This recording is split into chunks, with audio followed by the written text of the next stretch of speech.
Right now it's about 20 minutes after 7 o'clock. You're live on the AM Report this Monday, the 15th of March. It's great to be in your company. I'm Ayanda Ngati. Thanks very much for choosing us. So the chair of the Passenger Rail Agency of South Africa says it'll take billions of rand to get the ailing state-owned entity back on track. PRASA is under severe pressure with train services not operational and popular service lines across the country due to things like vandalized infrastructure amongst many other problems. Financially, the agency has also performed dismally, clocking up more than 27 billion rand in irregular expenditure, and that was in 2019, and earning disclaimer audit outcomes from the Auditor General. That's the worst outcome you can get. So the question now, what will it take to get PRASA working again, and how difficult will that be? Well, for this in-depth discussion, let's bring in the PRASA Board Chair, Leonard Ramatlakane, who joins us now in our studios in Randburg. So great to have you in studio, and welcome to the program. It really is good to see you. I have to start with perhaps what is the obvious questions. Billions of rand needed in a situation where we know the fiscus is under severe pressure. Where on earth is that money going to come from? Well, difficult questions to answer where the money come from, but as PRASA, what we understand must be done is to make sure that poor people that depend on the service of metro rail and rail receive that service. In other words, we have to scratch around, look for money, talk to government as well, so that they can help us to be able to bring back the service. That is what we understand we need to do. That's our job. That's why we're there as the board.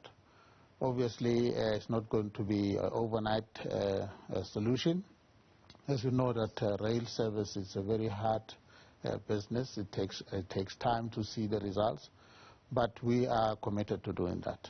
That you can see on the ground, much as the systems has been vandalized, has been damaged, has been ripped out of the railway line, has been ripped out. We have so far made sure that we have at least a limited service that has already been introduced. We have 46 corridors in the country. 16 of those corridors have at least been brought back. So even if it's a limited service, given the fact that people are looking for this particular mode of transport. You know, as well as I do, that people normally pay between 7 and 10% of their salary towards public transport. Now, without the metro, right, without the rail, they're spending up to 40% because they have to now take a public transport, which is in a minibus, taxi bus, and they change from time to time different as a cash price. Yeah, I mean, there's no doubt that there is a place for PRASA in our society, in part because of the affordability concerns. But in a context where the SOE has already had 5 turnaround strategies since about the time of its inception, I mean, on what basis should anybody be confident in making another investment for an SOE that it's, for whatever reason, simply struggling to get this right? Well, we will have to say that watch the space. We're here. We can't now speak about the past. The past is the past. We're looking at the future. Oh, but I mean, the past gives us an idea of the future, sure. Of course. As a measure, you can measure from there. Yeah. But I'm saying for us, as we have told you about our commitment, what we need to do. You will, and it's a fact that people are losing trust in the rail, that it's not punctual, is infrequent when people need it most. We understand that. That is why we're saying, well, now we need to be able to put the interest and the interest of the people at first, make sure that we provide the service that is punctual, that's reliable. That's where we're going. That's the direction we are going. And of course, you will obviously evaluate us as we go into the process. One would have imagined that the people's interests would have been put first from the beginning. The question now is, why is that the delayed response, so to speak? Yeah, well, you pressurized me to speak about the past, which I was not part of. And we are now a new board. You know that PRASA hasn't had a board for over a period of time. It hasn't had a permanent group CEO since 2015. And at least this new board has made sure that in the 90 days, they are able to they source, advertise, interview, and appoint a permanent group CEO in 90 days. So at least a permanent CEO is important for stability of an organization, including the executive that is permanent, that is fit for purpose.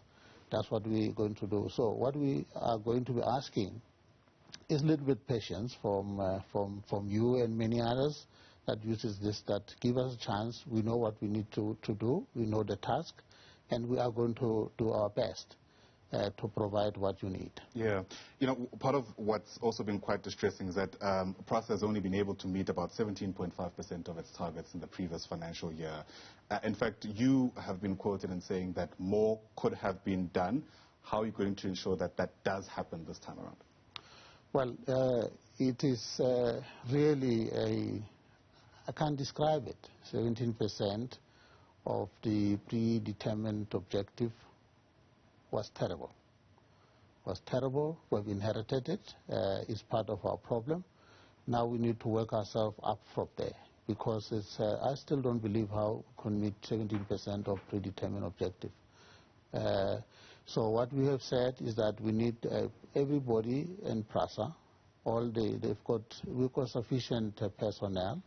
We say to them in a meeting that we had with them, we want everybody every morning to put their best foot forward, to make sure that this agency works, that when you go back to the next year when they do the evaluation, that we have in fact satisfactorily meet the objective that we are setting ourselves to. So that's been horrible, to say the least. Discipline has been a bad thing, and in 2 years in succession, it's bad for an organization like PRASA, which needs a confidence of the majority of our people. So that's what we understand, and that's a problem that we have inherited, but we are happy to roll our sleeve, work into that every day to make sure that we change the situation. Right. My understanding is that there are about 17,000 people who work at PRASA. Is it time for a skills audit? Do you need all those people? Well, the board has already taken a decision that firstly, we need to relook at the operating model.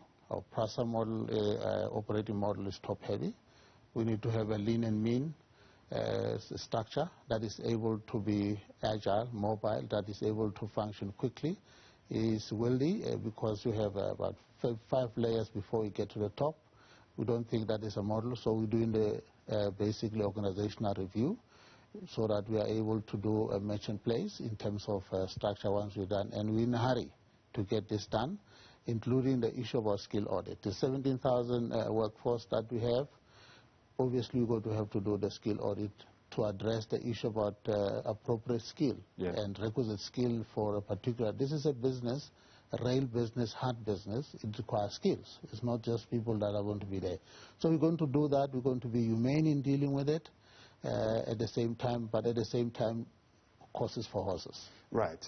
Interesting you mentioned that you're in a hurry to get this right. That, according to some people, could lead to the type of mistakes we've already seen taking place, where the Labour Court has now reversed the decision essentially to lay off, I think it was 2 executives and a senior manager at PRASA.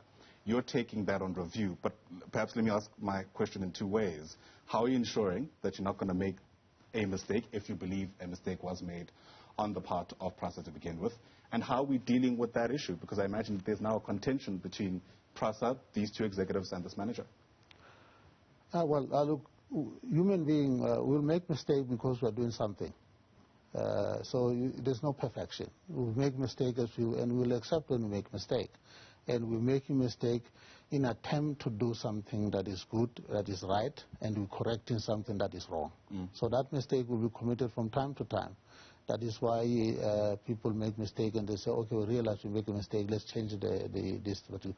Only in case of that particular matter, well, it's a matter that is still before court, that the belief or what our advice from our lawyers has been that there's been a misdirected judgment on that matter, so it's a matter that it has to be now canvassed through the system, appeal system. That is where it is. However, as I already told you, that we want to correct all the mistakes. We want in fact this is an old decision, that all the executive need to have a valid signed contract. We can't operate more than 5 years if you're an executive and then a contract is not renewed. So we are in that process to make sure that each and every one, in fact the port before us, in 2018, made a decision that all the executives should sign the contract. But some have refused to sign it. But that's history. But for us, we're going to make sure that we regularize everything that was probably irregular, which the AG has spoken a lot about. Right.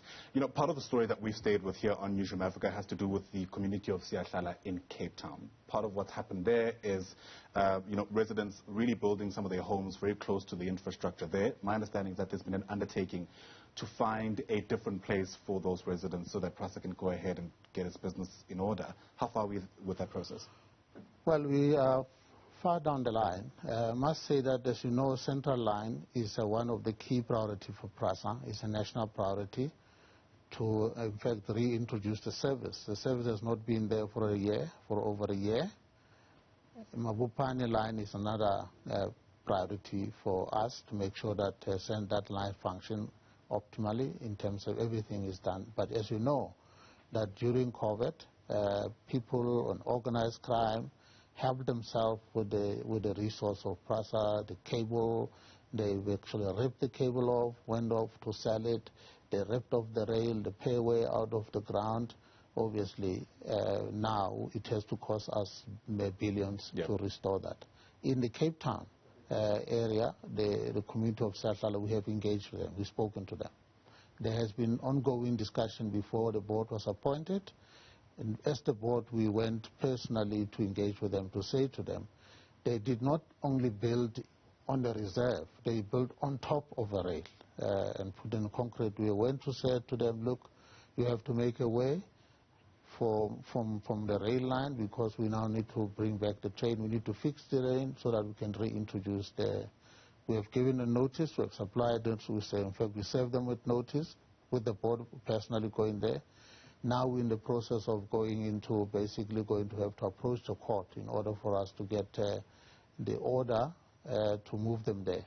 We are far down the line on that process. On the side of government, intergovernmental, there's engagement to find alternative because they've asked alternative land. We're not a competent authority to provide land. But we have been speaking. Public Works has now come to the fore to say they are looking for alternative land, which we hope it has to happen and happen quickly.